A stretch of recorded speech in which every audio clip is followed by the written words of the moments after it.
in the strike, effectively shutting down financial activities across Nigeria. A statement signed by the General Secretary of Nubifie, Mr. Mohammed Sheikh, underscored the importance of their participation in the two-day warning strike by the NLC, citing the need to draw government's attention to their economic situation first by Nigerians. The leadership of Nubifie had issued a notice that all banks will be shut down yesterday, September 5, and today, Wednesday, September 6, 2023, in line with the NLC directive. The Senior Deputy General Secretary of Nubifie, Mr. Aboderin Olushola, reiterated their commitment to the NLC cause, stressing the necessity of solidarity among industrial unions during these trying times. The Minister of Labour and Employment, Simon Bakolalong, emphasized that the government has already taken measures to mitigate the impact of the fuel subsidy removal, which is being implemented at all levels of government. He stressed the importance of maintaining industrial harmony and preventing disruptions that could jeopardize the government's ongoing efforts.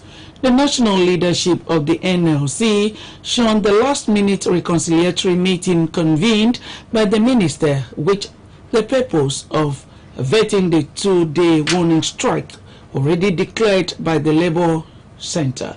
A member of the NLC national leadership says the decision of the NLC to boycott the meeting was because ongoing negotiations could stall a possible strike.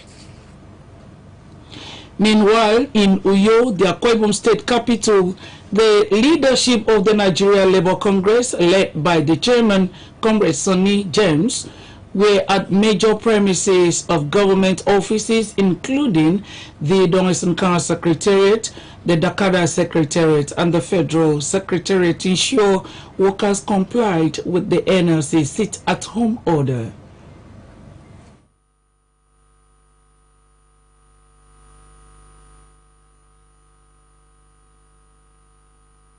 And then the workers, the masses are suffering. So organized labor went further to say that if you don't also give it to the workers, we will go on protest. That was what led to this protest of August 2nd. On the day of the protest, Mr. President invited organized labor for a meeting on that same day by himself, and asked and requested for 1 week from the labor leaders that he will correct the wrongs. And in addition to strengthening the labor leaders that the end is in sight, the national leadership, led by our son, Dr. Gospel Ogbonokpabio, invited organized labor for another meeting and also accepted to buy over the matter and report to Mr. President and get back to labor in 1 week. From 2nd of August till 2nd of September, 1 week has not arrived. And they have not communicated to labor from that time till today. So the insensitivity and seriousness of the committee is no more in doubt that they are not willing to conclude discussions. And then that is what led to the nationwide strike that we are encountering today, and it will continue tomorrow. Nobody is working anywhere in any state of the federation. It might not be very good for the economy, but he that is on ground needs to fear no fall. And we are requesting Mr. President to please look in the direction of the workers and the masses and have mercy on all of us. AKBC News observed that other than government offices, public liability companies such as banks were all closed in adherence to the sit-at-home order. The state governor, Pastor Minor, has felicitated his liberal statesman, Elder Benjamin Udobia, as he turns 71. Pastor Minor, on behalf of the government and people of Akwa Ibom, joins his family, political and business associates to wish him a happy birthday. He describes Elder Udobia as a man of deep character and conviction, and one with unwavering and unbiased commitment to issues and cases that aligned with good principles. The state governor appreciated Elder Udobia for his support unbridled hope and faith in his journey to the hilltop mansion to further advance the growth and development of Akwa Ibom. Pastor No prayed for God's continued showers of good health and sound mind on the septuagenarian. As Governor Moino marks 100 days in office today, several activities have been outlined to celebrate what has been termed the golden era. One of such activities is the commissioning of internal roads at the Akpanande market, including Ndia Street in Uyo. AKBC 45 News visited the market to catch a glimpse of the project ahead of commissioning and to feel the pulse of the people. This used to be the popular Ndia Street in Akpanande market. It had become inaccessible to vehicles as the road had been turned to a refuse dump site. This is the new look of the street made possible by the Moino administration. Living up to his campaign promises, Governor Moino had within the first 1 month in office flagged off the construction of the popular Ndia Street and access road into the market with drainage and solar lighting. Speaking about the development, traders and buyers alike who spoke with AKBC News described the previous state of the road as terrible, adding that its new look is a promise kept. So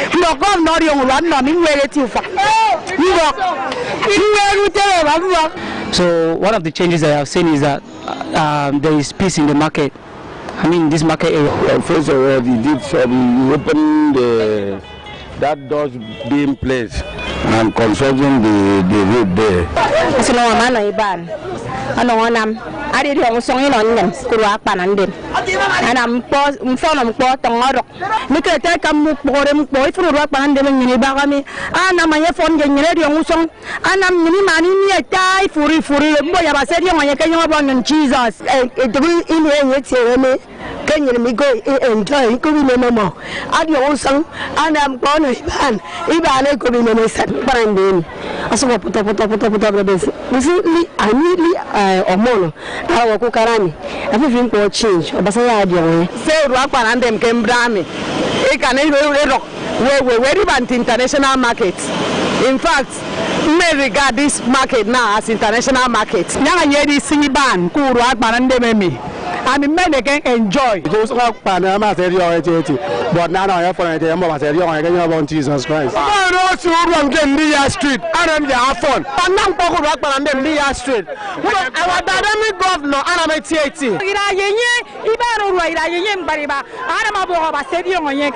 The pandemic get the Kenyan on them.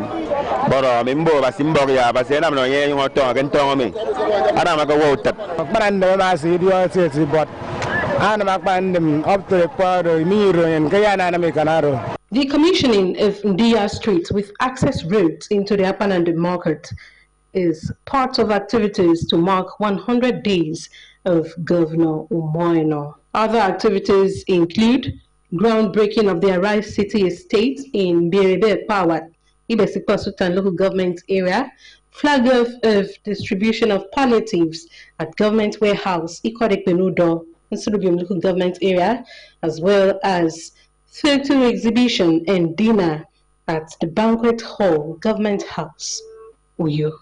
Mercy Ekere, AKBC News. From their monetary significance of not sweeping the house in the evening to the dismay of seeing and hearing and all at night, from the pending bad luck of hitting the left foot on a stone to the sign of death from this shrill cry of a bush baby, this and many other superstitions have shaped the perception and understanding of life in various African settings. The dominant cultures and societies throughout history and have influenced morals and values of many communities. However, presently, perhaps with the influence of religion and modernization, superstitions are losing their grips, and many, especially the younger generation, What is your view? In the following report, Augusta Sien takes a look at the impact of superstitious beliefs in the society. In African community, there are proverbs and maxims used to inculcate social and moral values in order to regulate relationships. Other than proverbs known as Nke, there are a number of beliefs among people arising sometimes from fear, helplessness, and other times from coincidences. They are called superstitions. These beliefs have been in existence since creation of human being. A number of them are not related with any scientific basic reasons, contemporaneity, and religious faith. Although they have nothing to do with wisdom and reasons, unfortunately they cannot be removed and eliminated from the mind, brain, and consciousness of people, having been part of their growing up. Superstition has two main causes: cultural, traditional, and individual experience. Some superstition, like the saying, if you swallow a seed of fruit, especially star apple, the tree will grow on your head. If you go to bed without a bath, you will see ghosts, not showing a baby a mirror. Our parents were no liars, but such was the way of getting children to do their bid. These beliefs instilled fear in the then children to do right, even in the absence of elders. Here are others from our respondents. That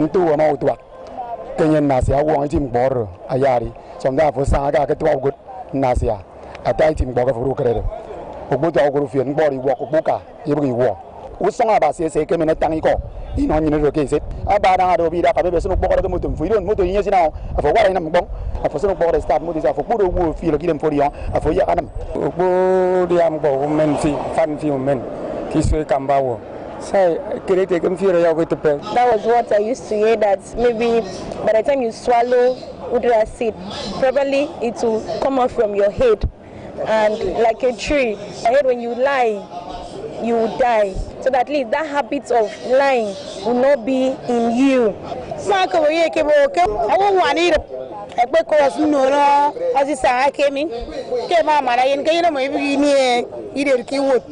because of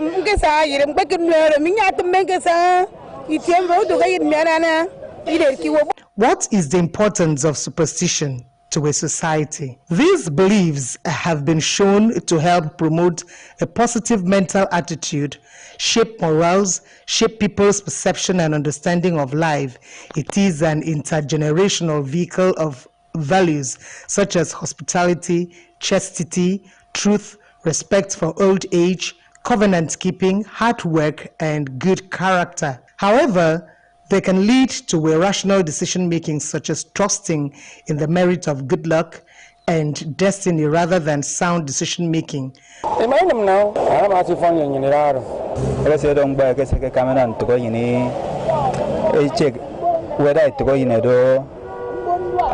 step.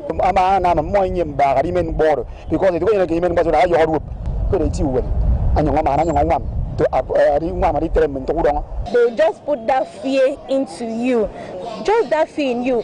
But I think when we come to grow of age, I think that lie is not in us again.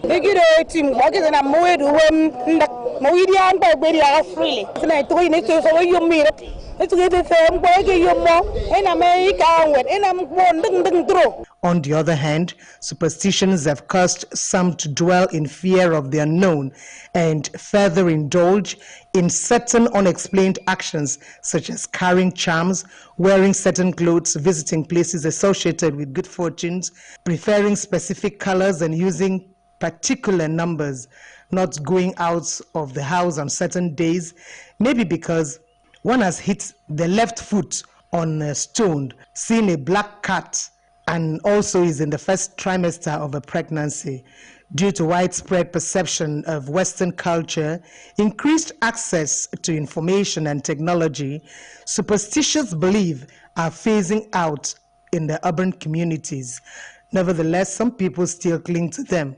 But it is worthy of note that some fraudsters use them to manipulate and defraud people. One does not have to change travel arrangements or skip any appointments because of unnecessary anxiety linked to a superstition, but rather work on having a positive mind for a smooth day, even when presumed that they work wonders like reality of old generation. An Indomie generation child would question the scientific basis of every traditional belief, such as saying that time waits for no man. They would say, my times are in God's hands. Opportunity knocks but once.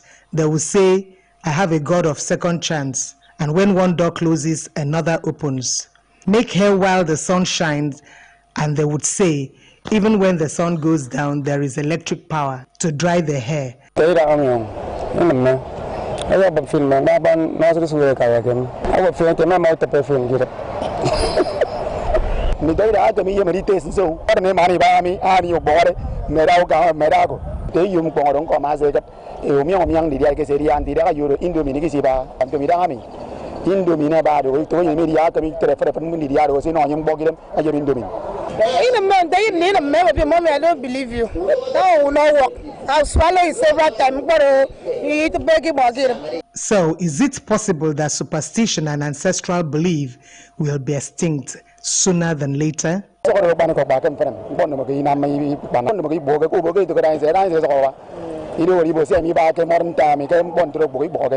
Augusta Sien, AKBC News. As Election Petitions Tribunal delivers a verdict today on live telecast, military police warned protesters. This and more when we come back. Stay with us.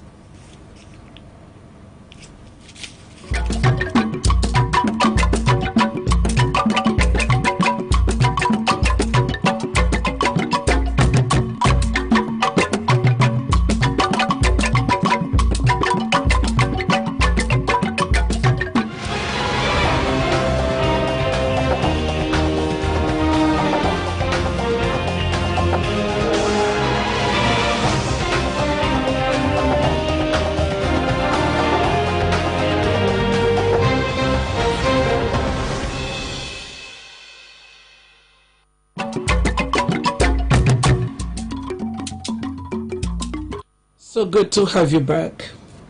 Ahead of the delivery of the judgment of the Presidential Election Petition Tribunal in Abuja today, the military and the police have said they will not condone any unlawful action by troublemakers. The Director of Defense Information Brigadier General Toko Gosau warned those who might be planning to cause violence to discard the idea. The tribunal, in a statement on Monday, announced it will today, Wednesday, 6th September, deliver judgment on the petitions challenging the declaration of Bola Tinubu as winner of the 2023 presidential election by the Independent National Electoral Commission. The tribunal justices who will deliver the verdict are the chairman of the tribunal, Justice Haruna Samani, Justice Stephen Ada of the Court of Appeal, Asaba Division, Justice Monserrat Bolaji Yusuf, Court of Appeal, Asaba Division, Justices Moses Ogo, Court of Appeal, Kano, and Abba Mohammed of the Ibadan Division of the Court of Appeal.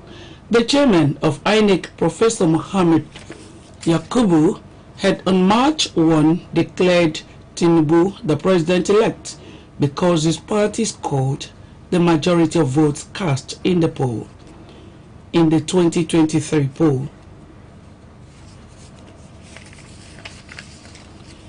The federal government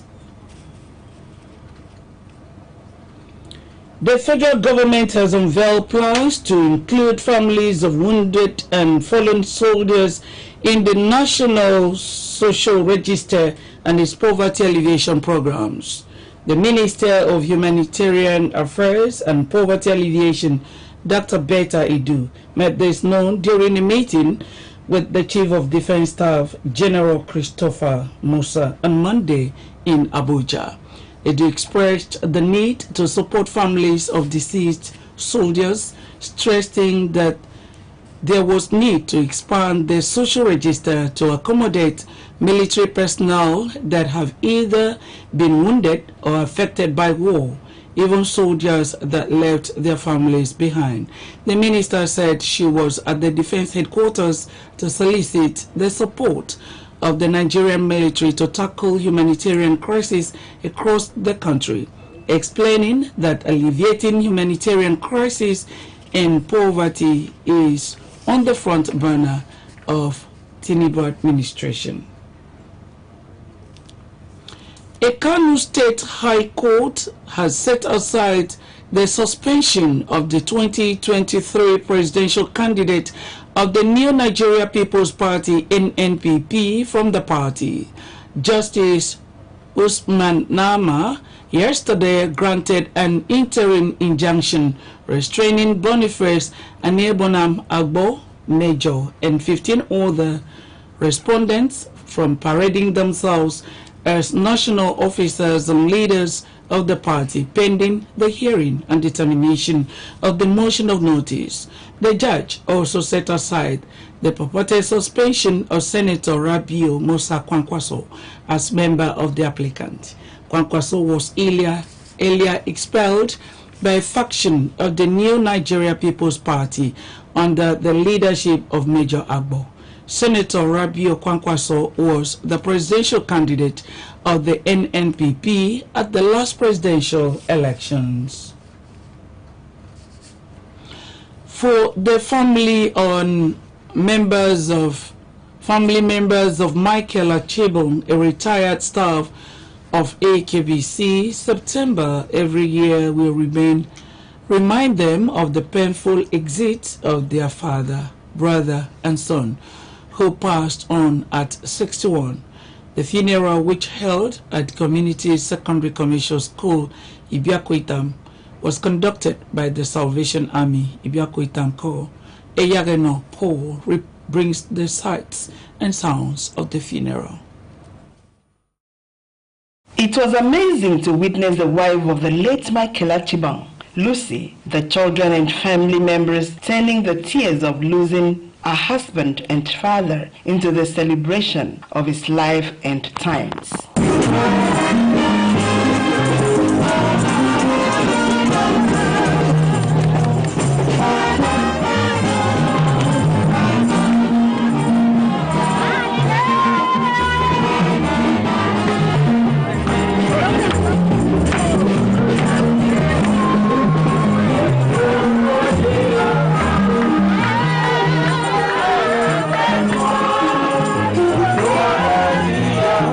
The Salvation Army faithful kept the atmosphere electric as they performed a march of witness in memory of the deceased, did a timbral display and soul-lifting songs.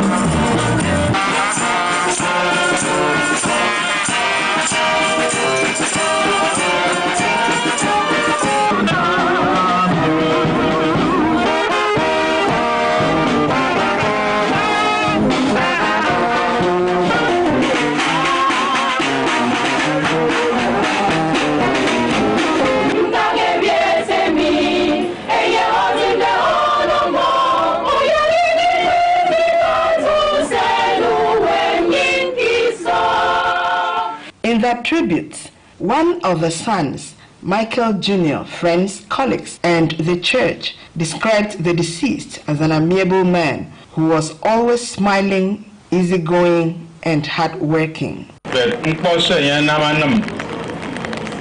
think about the move one mafia, who can know now. So it was how long you live, but how much you achieve. He mentored us. He was a husband, a father, a friend, a brother, and above all, was always there to be a motivation. Mike was one of the most humble colleagues of the worker. He was a very forthright, sincere, and truthful person. There would be sense to thank Jesus for us for allowing him to come and live a life worthy of emulation.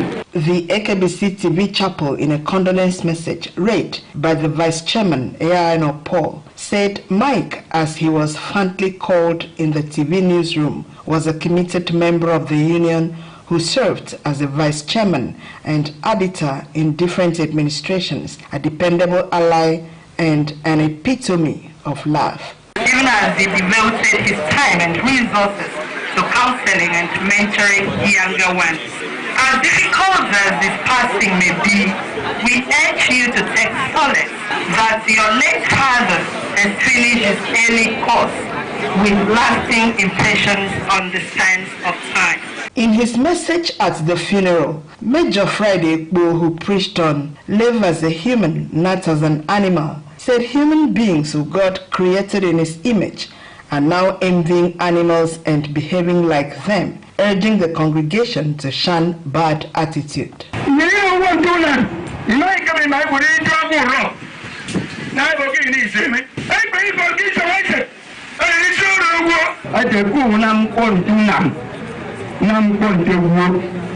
To live as a wild beast, like or not, one day you and God will meet for your own reward. The biography of late Michael Achibong revealed that he was known for his resilience, constant hard work and passion exhibited in his office, the AKBC TV, which he joined on October 2, 1990 and retired in 2022. He was said to be a committed Christian who served passionately in God's vineyard, chairman of Ibiaku-Itam Village Council and a progenitor of Ibiaku-Itam Community Games. The remains of the late Michael Achibong were later buried in his compound at Ibiaku-Itam in its local government area. Iyageno Po, AKBC News. May his gentle soul rest in peace. That's our package this afternoon, but just before we go another look at the top stories. As Governor Moino marks 100 days in office today, several activities have been outlined to celebrate what has been termed the golden era. One of such activities is the commissioning of internal roads at the Akbarande market, including Ndia Street in Uyo. Ahead of the judgment of Presidential Election Petition Tribunal in Abuja today, Wednesday, the military and the police have said they will not condone any unlawful action by troublemakers. That's our package today. We thank you so much for joining us on the news this afternoon. We wish you a pleasant day ahead. Good afternoon.